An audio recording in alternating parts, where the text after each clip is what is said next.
Welcome to this Concept Explainer, brought to you by CBSE ScoreLab of ProfSam.com. That is ProfSam.com. Today, we're going to be taking a deep dive into electric flux, a really crucial concept from your first unit, electric charges and fields. And our goal is simple, to make this so clear that you feel completely confident for your exams. Okay, electric flux. I feel like it's one of those topics that seems easy when you see a simple diagram. But then the geometry gets complicated and my brain just sort of freezes. That's a very common feeling. So we've already covered electric field lines, which help us visualize the field, isn't it? Yes, the visual part is fine. Where the lines are closer, the field is stronger. That much is clear. Exactly. But here's the real question we're trying to solve. How do we move from a visual idea to a hard number? How do we assign a definite quantitative value to how much of this invisible field is actually passing through a specific area, like, say, a window pane? Right, that's the jump. The field strength, E, is at a point. It's in newtons per coulomb. But flux seems to be about an entire area. How do you connect the two? You've hit on the key word there. It's about the connection. And this is where physics gets really interesting, because the answer is not always what you'd expect. For instance, you might just assume that a bigger surface area will always capture more of the field. No. Of course. That seems logical. If I use a bigger net, I should catch more water. Right. But now, think about this. Imagine a huge door and a uniform electric field, with the field lines all moving straight from left to right. What happens if you hold that huge door parallel to the field lines? Yeah. Well, then none of the lines would actually pass through the door. They would just slide right past the surface. Exactly. The flux is zero. A big fat zero, even with a massive area. Now compare that to a tiny coin that you hold perfectly perpendicular to those same field lines. Then the lines go straight through it. It would capture everything that hits it. It captures the maximum possible interaction for its small size. So what does this tell us?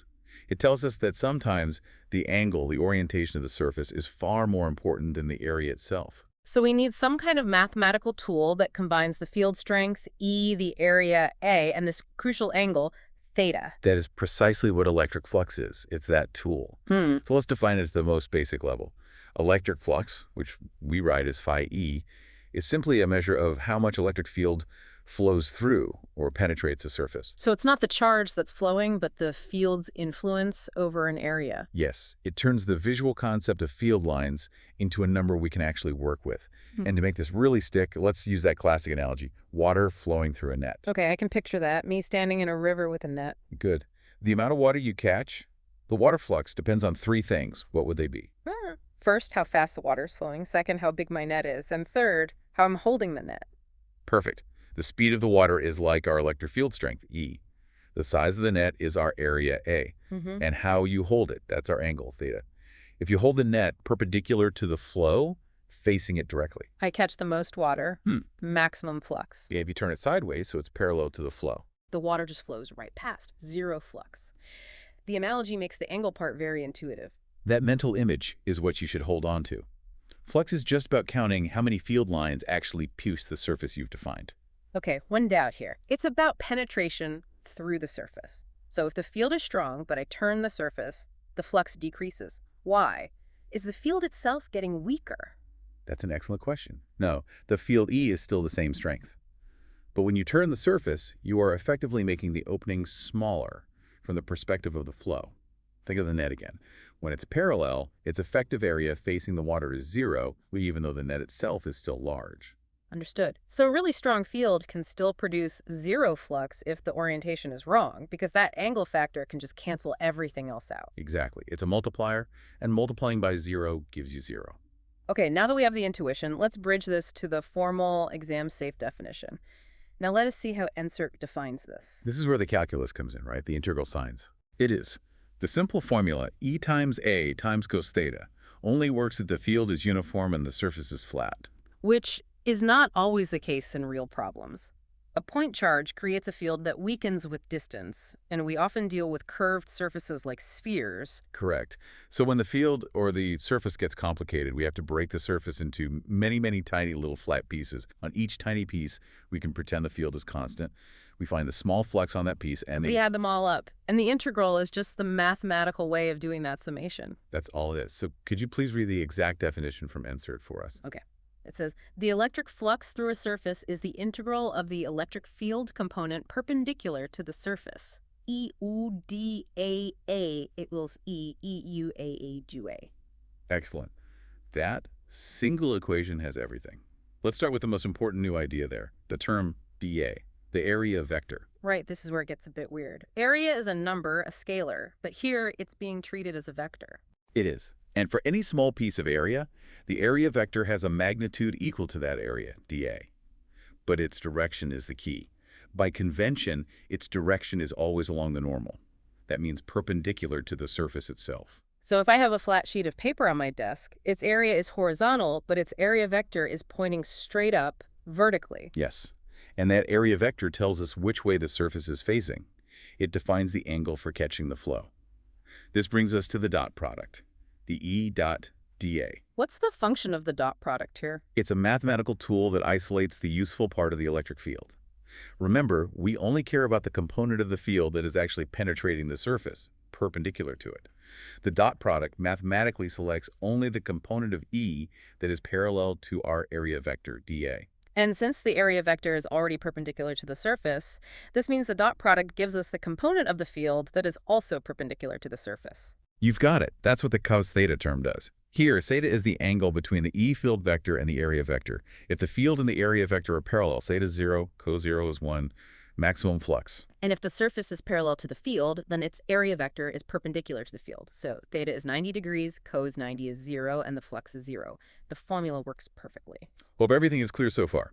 This concept explainer is from ProfSam.com. That is ProfSam.com. Let's do a very quick calculation to lock this in. We'll use the simple form AEE equals to EA cos. Okay, already. Let's say we have a uniform field, E equals 100 NC. Right. And a flat surface, A equals 0.01 square meters. Scenario 1.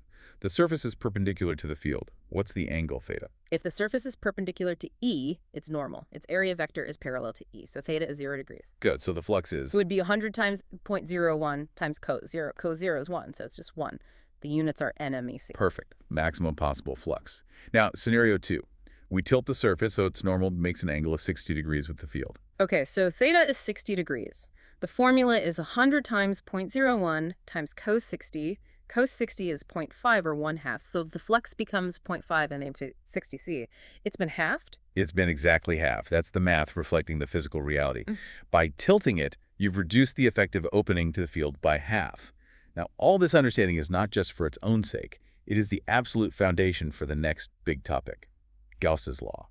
Ah, Gauss's law. How does flux connect to that? Well, Gauss's law tells us that the total flux through a closed surface is directly proportional to the charge enclosed inside it. So before you can use that powerful law to find the electric field of, say, a charged sphere, you must first know how to calculate flux. So flux is the bridge. If we can calculate the flux for a symmetric shape, Gauss's law gives us a shortcut to find the electric field, E. An incredible shortcut. It turns a complex integration into simple algebra.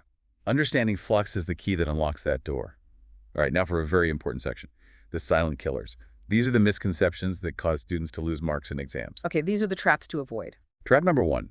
Students think electric flux is the electric field. This is just wrong. Flux is the field integrated over an area.